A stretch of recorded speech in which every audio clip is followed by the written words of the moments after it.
ওম নমো ভগবতে বাসুদেবায়। জয় মা লক্ষ্মী। বন্ধুরা, আজ বৃহস্পতিবার। আজকের দিনকে সপ্তাহের সবথেকে শুভ দিন হিসেবে গণ্য করা হয়, কারণ আজকের দিনটি মা লক্ষ্মীর উদ্দেশ্যে সমর্পিত হয়। সেই কারণে আজকের দিনকে লক্ষ্মীবারও বলা হয়। তাই হিন্দু গৃহস্থের প্রায় প্রতিটি বাড়িতেই আজকের দিনে মা লক্ষ্মীর পূজা করা হয়, তার উদ্দেশ্যে ব্রত রাখা হয়।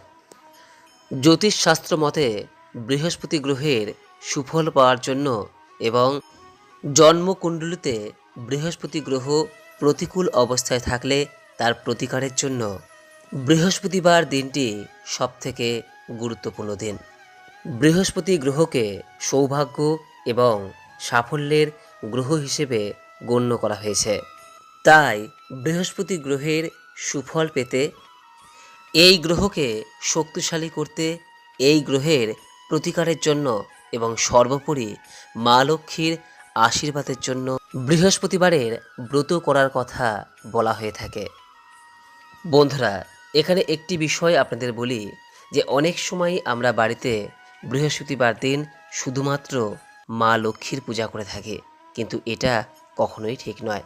এই দিন মা লক্ষ্মীর পূজার সঙ্গে সঙ্গে ভগবান শ্রী বিষ্ণুরও পূজা করতে হয়, তবেই পূর্ণ ফল প্রাপ্তি হয়। এ বিষয়ে বৃহস্পতিবারের ব্রত কথায়ও উল্লেখ রয়েছে। যদি কোনো কারণে আজকের দিনে আপনি পূজা বা ব্রত নাও করতে পারেন, বৃহস্পতিবারের ব্রত কথাটি শ্রবণ করে মা লক্ষ্মী এবং ভগবান শ্রীবিষ্ণুর উদ্দেশ্যে একটি প্রদীপও প্রজ্বলন করতে পারেন, তাতেও এই ব্রতের পূর্ণ ফল অনেকাংশে লাভ করা যায়। এই প্রসঙ্গে আপনাদের জানায় যে বৃহস্পতিবারের ব্রত কথা এবং মা লক্ষ্মীর বৃহস্পতিবারের পাঁচালী সম্পূর্ণ দুটি ভিন্ন বিষয়। এই ভিডিওতে আপনাদের সামনে ব্যক্ত করতে চলেছি বৃহস্পতিবারের ব্রত কথা সম্পর্কে। মা লক্ষ্মীর বৃহস্পতিবারের পাঁচালী সংক্রান্ত ভিডিওটি এই ভিডিওর শেষে দেওয়া রয়েছে। বৃহস্পতিবারের লক্ষ্মী পূজার পর সেটি শ্রবণ করতে হয়। তবে সবার প্রথমে আজকের দিনে শ্রবণ করুন বৃহস্পতিবারের ব্রত কথা। ওম ব্রিং বৃহস্পতাই নমঃ। জয় মা লক্ষ্মী।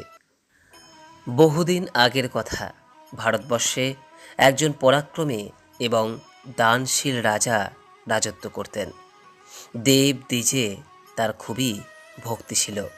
পরের দুঃখে সদাই তার প্রাণ কাঁদত। কোনো প্রার্থী তার কাছ থেকে বিমুখ হয়ে কখনোই ফিরে যেতেন না। রোজ তিনি মন্দিরে গিয়ে দেব দর্শন করতেন। প্রজাদের নিজের সন্তানের মতনই ভালোবাসতেন। তার দরজা থেকে কোনো প্রার্থী বিমুখ হয়ে ফিরে যেত না। এই রাজা প্রত্যেক বৃহস্পতিবার দিন বৃহস্পতিবারের ব্রত করতেন, মা লক্ষ্মী এবং শ্রীবিষ্ণুর পূজা করতেন। ব্রাহ্মণ, গুরু ও অতিথিকে তৃপ্তি সহকারে ভোজন করাতেন। এছাড়া প্রতিদিন তিনি গরিব দুঃখীদের সেবা করতেন। কিন্তু তার রানী ছিল সম্পূর্ণ তার বিপরীত। এইসব বার, ব্রত, দান, ধ্যান তার ভালো লাগতো না। মনে মনে সে খুবই বিরক্ত হতো, কিন্তু রাজাকে মুখ ফুটে কিছুই বলতে পারত না। রাগে গজগজ করত। রানী কোনোদিন কোনো ব্রতও করতো না, আর কাউকে একটা টাকা কড়িও দান করতো না। উপরন্তু রাজাকে এইসব ব্রত আর দান করতে নিষেধ করত। এইভাবে কিছুদিন কেটে যায়। হঠাৎ রাজা সৈন্য সামন্ত নিয়ে মৃগয়া করতে গেলেন। প্রাসাদে রইল রানী আর তার দাসদাসীরা। তাদের মধ্যে একটি দাসী রানীর খুবই প্রিয় ছিল। রাজা শিকারে যাবার ফলে দান, ধ্যান, দেবসেবা, ব্রাহ্মণ, অতিথি সেবা সমস্ত কিছুই বন্ধ হয়ে গেল। এমন সময় একদিন স্বয়ং দেবগুরু বৃহস্পতিদেব সাধুর ছদ্মবেশে রানীকে পরীক্ষার জন্য প্রাসাদ দ্বারে এসে উপস্থিত হলেন। ছদ্মবেশী দেবগুরু প্রাসাদ দ্বারে এসে ভিক্ষা চাইলেন। দাসীটা গিয়ে রানীকে সেই কথা জানালো। দাসীর কথা শুনে রানী তাড়াতাড়ি বাইরে বেরিয়ে এসে দেখল তার সামনে একজন সাধু দাঁড়িয়ে আছে। তাকে দেখে রানীর গা জ্বলে গেল। রানী বললেন, হে সাধু মহারাজ, এই দান আর পুণ্যের ওপর আমার ঘৃণা এসে গেছে। আমি অন্তঃপুরের কাজই শেষ করতে পারিনি, আর দান ধ্যান করতে করতে আমার স্বামী এতই ব্যস্ত থাকেন যে আমার সঙ্গে বসে দুদণ্ড কথা বলারও সময় হয় না তার। সব সময় একজন না একজন প্রার্থী এসে দরজায় দাঁড়িয়ে থাকে। ছদ্মবেশী সাধু বললেন, এটা খুবই আনন্দের কথা রানীমা। রাজা তো মহাপুণ্যের কাজ করছেন, সহধর্মিণী হিসেবে তুমিও তো সেই পুণ্যের অংশ পাবে। সাধুর কথা শুনে রানী বললে যে না না না, আমার পুণ্যের কোনো দরকার নেই। আপনি কি আমার একটা উপকার করতে পারবেন? সাধু বললেন, বলুন, কি চাই আপনার? রানী বললেন, আপনি আমার উপর কৃপা করে এমন ব্যবস্থা করে দিন যাতে এই ধন ঐশ্বর্য সব নষ্ট হয়ে যায় আর আমি আরামে থাকতে পারি। রানীর কথা শুনে সাধু আশ্চর্য হয়ে বললেন, হে দেবী, আপনি তো বিচিত্র মানুষ দেখছি। ধন ঐশ্বর্য এবং সন্তানের জন্য কেউ কি দুঃখী হয়? সবাই তো ধনৈশ্বর্য এবং সন্তান কামনা করে। যে ব্যক্তি মহাপাপী সেও ধন পুত্র পাবার ইচ্ছা প্রকাশ করে থাকে। তাছাড়া যদি আপনার কাছে ধনৈশ্বর্য বেশি থাকে তাহলে ক্ষুধার্ত মানুষদের তৃপ্তি সহকারে ভোজন করান। বস্ত্রহীনকে বস্ত্র, ক্ষুধার্তকে অন্ন, নির্ধনকে ধন দান করুন। ধর্মশালা তৈরি করে দিন। পুকুর, পুষ্করণী, সরোবর, কুয়া, বাগান নির্মাণ করে দিন। গরিব লোকের অবিবাহিত কন্যার বিবাহ দিন এবং নানা প্রকার যাগ যজ্ঞাদি করান। এইসব কাজের ফলে আপনার বংশ উজ্জ্বল হবে এবং পরলোকে স্বর্গ লাভ করবেন। রানী কিন্তু সাধুর কথায় খুশি হলো না। সে বললে, সন্ন্যাসী ঠাকুর, আমার এই রকম অর্থের প্রয়োজন নেই, কারণ যে ধনৈশ্বর্য মানুষকে দান করতে হবে, আমাকে শুধু নাড়াচাড়া করতে হবে আর রক্ষা করতে হবে, সেরকম অর্থে কী প্রয়োজন? সন্ন্যাসী বললেন, মহারানী, আপনার যদি প্রকৃতই সেই ইচ্ছা হয় তাহলে তাই হবে। আমি বলে যাচ্ছি, আপনাকে যেসব কথাগুলি বললাম সেগুলি করবেন, তাহলেই আপনার ইচ্ছা পূর্ণ হবে। সাধুর কথা শুনে রানী আনন্দিত হয়ে বলল, বলুন সন্ন্যাসী মহারাজ, কি করলে আমার ধনৈশ্বর্য নষ্ট হয়ে যাবে? সন্ন্যাসী বললেন, মহারানী, বৃহস্পতিবারে ঘরে গোবর লিপ্ত করবেন, মাথায় উকুনাদি পরিষ্কার করবেন, মাথা ঘষবেন, ঠিক সময়ে স্নান না করে বাসি কাপড়ে থাকবেন, রাজাকে ক্ষৌর কার্য করতে বলবেন, মাছ মাংস মাদকদ্রব্য আহার করবেন, ধোপাকে কাপড় কাচতে দেবেন। এইভাবে 7 বৃহস্পতিবার করলেই আপনার সমস্ত ধনৈশ্বর্য নষ্ট হয়ে যাবে। এই কথা বলে ছদ্মবেশী বৃহস্পতিদেব প্রাসাদ দ্বার থেকে অন্তর্ধান হয়ে গেলেন। এদিকে রানী সাধুর কথা মতো বৃহস্পতিবারে সমস্ত নিষিদ্ধ কাজগুলি করতে শুরু করে দিল।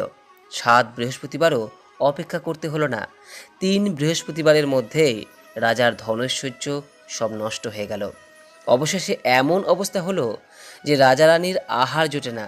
কোনোদিন উপবাসে থাকতে হয়, আবার কোনোদিন আধ পেটা খেয়ে থাকতে হয়। ক্ষুধার জ্বালায় রাজা রানী খুব কাতর হয়ে পড়ল। সাংসারিক ভোগে দুঃখিত হয়ে রাজা একদিন রানীকে বললেন, মহারানী, তুমি এখানে থাকো, আমি বরং অন্য দেশে যাই, কারণ এখানে তো সবাই আমাকে চেনে। সেই জন্য এখানে কোনো কাজকর্ম করতে পারবো না। এখানে থাকলে কারো কাছে ভিক্ষা করেও খেতে পারবো না, অনাহারে মরতে হবে।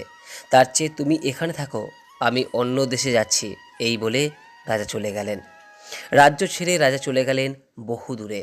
সেখানে কাঠুরেদের সঙ্গে জঙ্গলে কাঠ কেটে নিয়ে আসতে লাগলেন, আর শহরে বিক্রি করে যা পেতেন তাই দিয়ে কোনো ক্রমে জীবন কাটাতে লাগলেন।